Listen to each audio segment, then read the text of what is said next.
안녕하세요. 연금박사 이용주입니다. 최근 주식시장이 하락하면서 주식 투자에 대한 관심이 좀 늘어나고 계신 것 같습니다. 제가 삼성전자 이렇게 투자를 하라고 말씀을 드리니까 많은 분들이 저한테 한 종목에 투자하는 것은 위험하지 않느냐, 분산 투자가 원칙인데 한 종목에 몰빵하는 것은 아무래도 위험하다라는 얘기를 많이 주고 계십니다. 그분들 말씀들 다 맞는 얘기입니다. 저도 자산관리 20년 했는데 분산 투자가 원칙이라는 거 당연히 잘 알고 있습니다. 하지만 제가 삼성전자를 투자하라고 말씀드린 이유는 딱 하나입니다. 왜 그러냐? 결론적으로 말씀드려서 대한민국은 분산 투자가 필요 없는 나라이기 때문입니다. 그래서 제가 삼성전자 한 종목을 투자하시라고 말씀을 드리는 겁니다. 분산 투자는 수익을 좀 낮추더라도 위험을 조금 더 줄여서 위험을 관리하자는 것이 바로 분산 투자의 원칙이 되겠습니다. 내가 50%는 투자하고 50%는 안 한다. 이것은 분산입니다. 투자를 하시면서 내가 주식을 좀 사고 채권도 좀 사겠다. 분산입니다. 주식은 공격적인 자산이고 채권은 안전적인 자산이기 때문에 이걸 나누는 것은 분산입니다. 자, 그런데 대한민국 주식을 투자하시면서 분산 투자하는 것은 의미가 없다는 겁니다.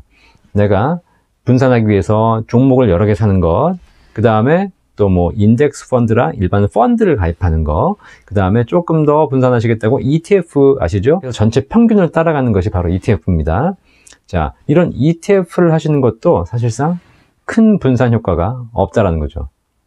왜 그런지 제가 이유를 설명드리도록 하겠습니다. 우리나라는 삼성전자가 전체 주식시장의 30%를 차지하고 있습니다.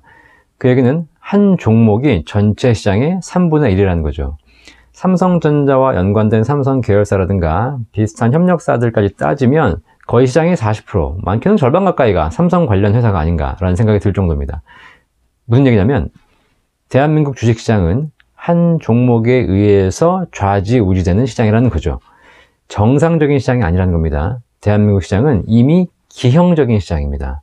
정상적인 시장이라면 다양한 기업들이 서로 비슷한 가치를 가지고 경쟁하면서 시장을 이끌어가는 것이 정상적인 시장이라면 우리나라는 한 종목이 전체 시장의 3분의 1, 절반 가까이를 책임지고 있는 시장이라는 겁니다. 자, 이런 상황에서 여러분들이 분산 투자에서 가입한 모든 펀드들, ETF들이 이미 다 삼성전자를 3분의 1 이상 편입하고 있다는 거죠. 자, 그런데 어떤 일이 벌어지냐면 삼성전자 한 종목과 일반 분산 투자하는 펀드를 비교하면 떨어질 때는요, 일반 펀드가 이만큼 떨어지면 삼성전자는 조금 덜 떨어집니다. 반대로 오를 때 어떻게 되냐? 일반 펀드가 이 정도 오르면 삼성전자는 더 많이 오른다는 거죠. 떨어질 때는 삼성전자가 덜 떨어지고 오를 때는 삼성전자가 더 많이 오른다는 겁니다. 자, 이런 상황에서 내가 굳이 펀드나 ETF를 통해서 분산 투자할 필요가 없다는 거죠. 지난 10여 년간의 데이터가 이미 증명해 줬습니다. 전체 종합주가지수, 그것을 반영한 일반 펀드들이 지난 10여 년간 수익을 낸 펀드가 거의 없다는 거죠. 다 박스권 왔다 갔다 할 때 삼성전자 주식은 5배가 올랐습니다.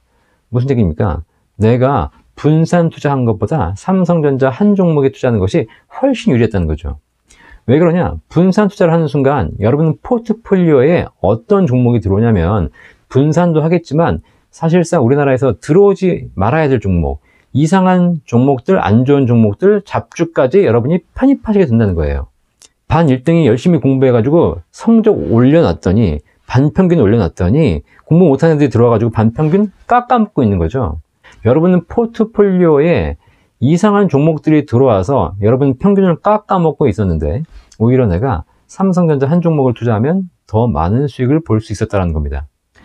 이게 비단 주식시장뿐만이 아닙니다. 우리나라는 전체적인 사회 구조가 경도되어 있습니다. 치우쳐 있습니다. 주식시장은 삼성전자 한 종목에 몰빵되어 가고 있고요. 부동산 시장은 강남 한쪽에 몰빵되어 가고 있습니다.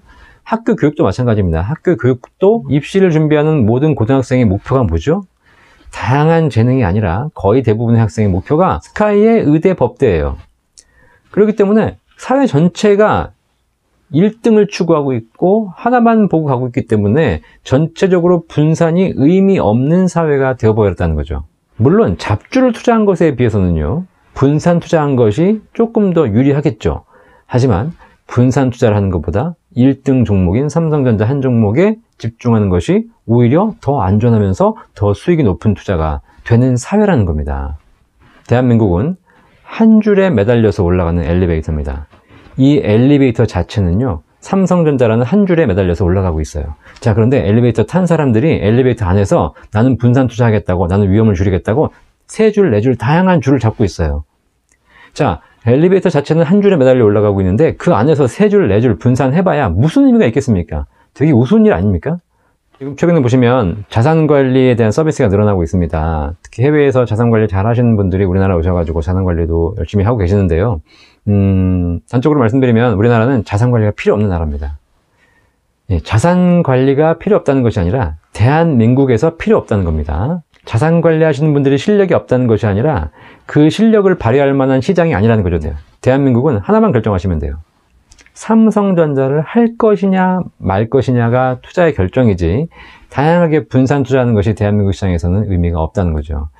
자, 그러면 뭐 해외 주식시장을 분산하는 것이 좀 의미가 있냐라고 하시는데 제가 보기엔 뭐 삼성을 사야 되냐 애플을 사야 되냐 삼성과 애플을 나눠 사야 되냐 이런 질문도 하시는데 제가 보기에 지금 세계 시장이 좀 동조화되는 분위기고 삼성과 애플은 같은 업종에서 경쟁하고 있는 것이기 때문에 서로 조금 더 먼저 가고 조금 더 덜 가고는 차이는 있겠지만 결국은 분산 효과는 크게 없는 거죠. 상관계수가 1에 가깝다는 겁니다. 상관계수가 1이라는 얘기는 뭐냐면 오르면 같이 오르고 떨어지면 같이 떨어지기 때문에 결과적으로 이 두 종목을 분산하는 것이 큰 차이가 없다라는 거죠. 자, 그런 차원에서 보면요, 대한민국은 자산 관리하기가 너무 쉬운 나라입니다. 삼성전자를 사냐 안 사냐만 결정하면 되는 거니까. 그런 차원에서 굉장히 경도, 편중, 치우침 현상이 심하기 때문에 자산 관리도 사실상 큰 의미 없다라는 거 보시면 되겠습니다. 그런데 여러분 자산 관리 맡기셔봐야 수수료 내셔야 됩니다.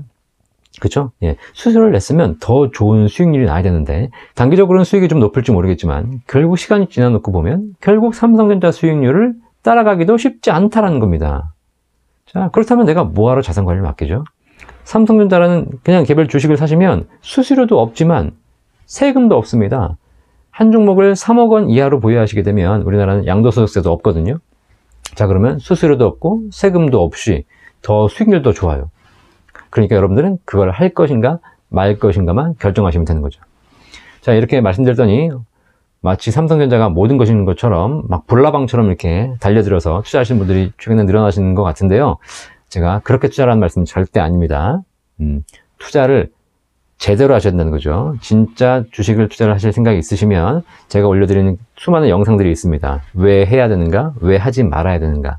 그 영상들을 다 보시고 여러분들이 현명한 판단을 하셔서 최종적인 결정을 내려서 투자를 하시기를 좀 바라겠습니다.